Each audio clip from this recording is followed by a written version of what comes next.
Hello everyone, welcome back to the channel. आज के अनेक दिन पर एक नर्माल ब्लग करছি।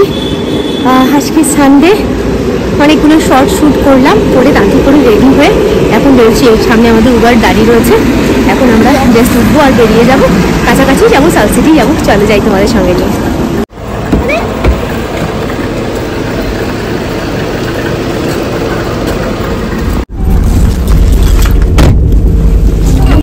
সেই ভোরবেলা থেকে দৌড়ে দৌড়ে ছুটে ছুটে কাজগুলো সব কমপ্লিট করতে করতে এই এখন গিয়ে একটুখানি রেস্ট করব গাড়িতে যেতে যেতে।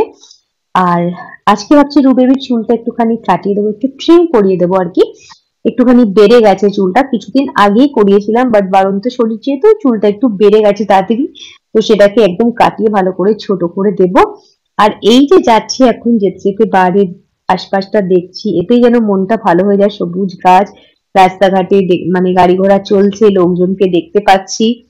সারা সপ্তাহ ঘরের মধ্যে বন্দি থাকি, তো আমি ঘরের মধ্যে থেকেই সমস্ত কাজকর্মটা করি আর কি। বাইরে বেরোতে পারলে মনে হয় যেন কি ভালো লাগছে, এরকম একটা ফিলিংস আসে। তো রুয়ের সাথে গল্প করতে করতে আর চারপাশটা দেখতে দেখতে চলে যাচ্ছিলাম। তো রুবের তো খুব এক্সাইটেড থাকে সানডে বেড়াতে যাবে বলে কথা। আমি শুধু ভাবছিলাম রুয়ের হেয়ার কাটটা ঠিকঠাক হবে কিনা, আর এর সঙ্গে চলছিল রুয়ের অসংখ্য প্রশ্নের উত্তর দেয়া। এটা এখন রুবের চুলের লেন্থটা রয়েছে একটু লম্বা হয়ে গেছে, মানে স্কুল যায় তো এতটা বড় থাকতে একটু প্রবলেম, একটু ট্রিম করিয়ে নেব।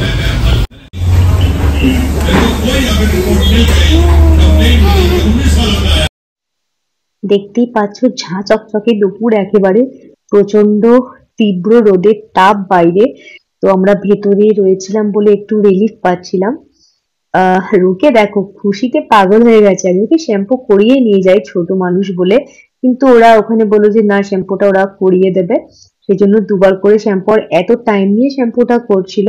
আমি খুব ভয় পাচ্ছিলাম আবার ঠান্ডা না লেগে যায়, বাচ্চা মানুষ। একবার আমি শ্যাম্পু করিয়ে নিয়েছি, আবার ওরা এতক্ষণ টাইম ধরে শ্যাম্পু করাচ্ছে, একটু ভয়ই পাচ্ছিলাম আমি। কিন্তু রু বেবিকে দেখো প্রচন্ড এক্সাইটেড ছিল, আর আমাকে বলছিল ওখানে শুয়ে শুয়ে হেয়ার ওয়াশ করতে মামা আমার খুব ভালো লাগে। আলি দুষ্টু বুদ্ধি বাঁধায়। তারপরে ওখানে ওকে অনেকক্ষণ ধরে হেয়ার ওয়াশ করে দিয়েছিল, আর ও খুব আরাম করছিল। আর আমি ভিডিওটা সামনে করছিলাম, আর আমাকে নিজে নিজে বলছিল, মানে ফোনটা রাখলেই বলছে মামা ভিডিও করো ভিডিও করো। মানে ও এতটাই এক্সাইটেড ছিল। তো এখানে সমস্ত প্রসেস গুলো করছে ওকে, যাতে জামাটা মুখগুলো ভিজে না নেয়, সুন্দর করে চুলগুলো বারঠার করে ভালো করেই করে ঠরে দিচ্ছিল। আর রু বেবি পুরোপুরি এনজয় করছিল, আর ওকে দেখে ও এত খুশি হয়ে যাচ্ছিল, ওকে দেখে আমিও খুশি হয়ে যাচ্ছিলাম। যাই হোক, এগুলো সমস্ত চলছিল। তো আমার যে নোজ পিয়ার্সিংটা করা ছিল, তো আমার সেটাতে খুব প্রবলেম হচ্ছিল, জানি না কেন। ওটা করার পর থেকে খুবই প্রবলেম হচ্ছিল, আর আমি তো পড়তে খুব ভালোবাসি, পড়তে পারছিলাম না। ওই যে ভদ্রলোককে দেখতে পাচ্ছ হেড ম্যাসাজ করছেন, উনি আর কি এখানকার নোজ পিয়ার্সিং এক্সপার্ট। তো ওনার সঙ্গে কথা বলার পরে আমার একটা হিল্লে হয়েছিল, উনি অনেক মানে চেষ্টা করার পরে আমাকে করতে পেরেছিলেন। মানে প্রথমে তো বলছিলেন আগেই পিয়ার্সিং করতে হবে, আমার তো শুনেই হয়ে গেছে। যাই হোক, রুবেবি হেয়ার কাট হয়ে গেছে, দেখো ছোট করে দিয়েছে চুলটা। এবারে চুলটাকে একটু ড্রাই মতো করে দিচ্ছে। তারপরে ওখান থেকে আমরা ডিরেক্ট সাউথ সিটিতে চলে এসেছিলাম, আর এখানে কিছু পিকস নিয়েছিলাম, তো সেগুলোই তোমাদের সঙ্গে অল্প করে শেয়ার করে দিলাম। রুবেবি তুলে দিয়েছিল, আর এখানে আমি রুবেবিকে তুলে দিয়েছিলাম, দেখো পোজ দিচ্ছে। তো দুজনে মিলে এগুলো তাড়াতাড়ি করে করে আমরা ফুড কোর্টের দিকে রওনা হয়েছিলাম, কারণ অনেকটা টাইম লেগে গেছিল চুলটা কাটতে। তারপরে আবার ফুড কোর্টে বসতে জায়গা পাবো কি পাবো না, সেই জন্য আমরা বেশি দেরি করিনি, ঝটপট ঝটপট করে কিছু ছবি তুলে আমরা দৌড়ে ফুড কোর্টের দিকে রওনা হয়ে পড়েছিলাম।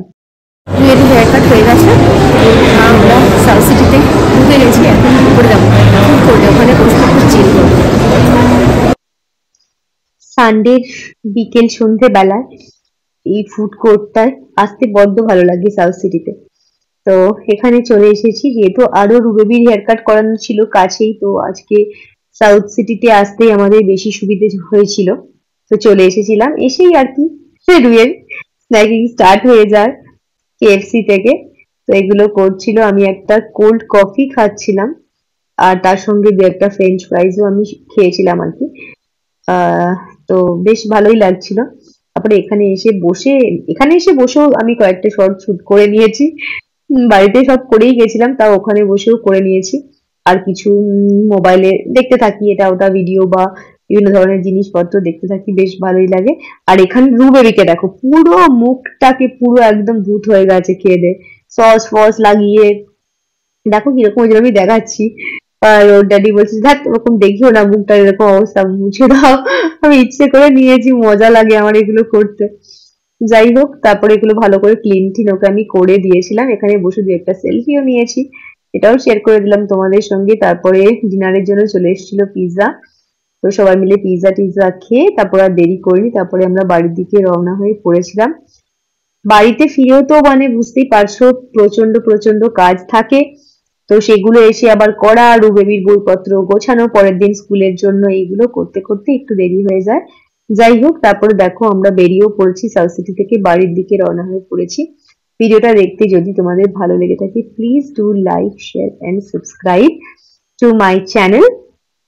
আর এখন আমি প্রচুর প্রচুর শর্ট ভিডিও আপলোড করি আমার চ্যানেলে, তোমরা চাইলে দেখতে পারো, এন্টারটেইনড হতে চাইলে অবশ্যই ভিডিওগুলোকে দেখো, আশা করছি খুবই ভালো লাগবে। খুব ফানি ফানি ভিডিওস আমি আপলোড করি, তোমরা দেখো, আশা করি তোমাদের ভালোই লাগবে। দেখা হবে অন্য কোনো একটা ব্লগে, till then take care and bye bye. সবাই খুব খুব ভালো থেকো। দেখো কত জ্যাম রয়েছে সানডে, তারপরেও পুরো জ্যাম ভর্তি, এই জ্যাম কাটিয়ে আসতে আমাদের বেশ টাইম লেগে গেছিল। চলো, বাই বাই বাই বাই।